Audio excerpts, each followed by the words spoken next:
Alors j'écoutais sur la fréquence juive une émission concernant les fêtes juives qui sont liées aux saisons.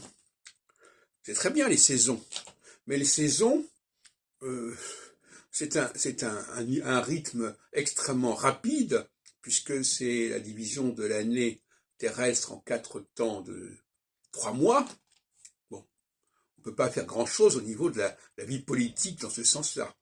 Donc le problème de la vie privée peut effectivement être résolu au niveau des saisons, mais au niveau de la vie publique, il s'agit de toute autre chose. Il s'agit non plus des saisons lunaires, mais des saisons saturniennes.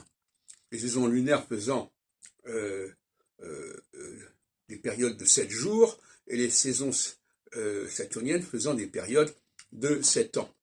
Et effectivement, avec les saisons, on a une structure solaire en 4 temps qui est intéressante en elle-même, mais qui n'a pas beaucoup d'intérêt finalement, c'est simplement une célébration de fête, alors que la structure en 4 fois 7 ans correspond à un déterminisme beaucoup plus lourd, beaucoup plus fort, beaucoup plus remarquable, qui dépasse l'humain. Parce que fêter des fêtes, tout le monde peut le faire.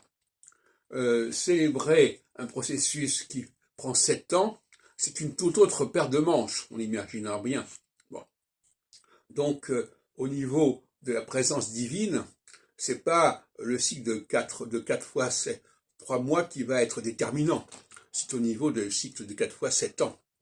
D'ailleurs, dans la tradition juive, il y a aussi cette notion de jubilé qui est liée aux 7 ans. 7 fois 7, 49, etc. Enfin, bon. Donc, la question des saisons est secondaire par rapport à la saison lunaire, la saison solaire est secondaire. La saison lunaire, c'est 4 fois 7 jours, hein, avec le Shabbat. La saison solaire, c'est les 4 saisons, avec le retour de Pessah, le retour de toutes les fêtes juives. Et puis, il y a la saison saturnienne, qui est tous les 7 ans, et des périodes de 15 ans en 15 ans.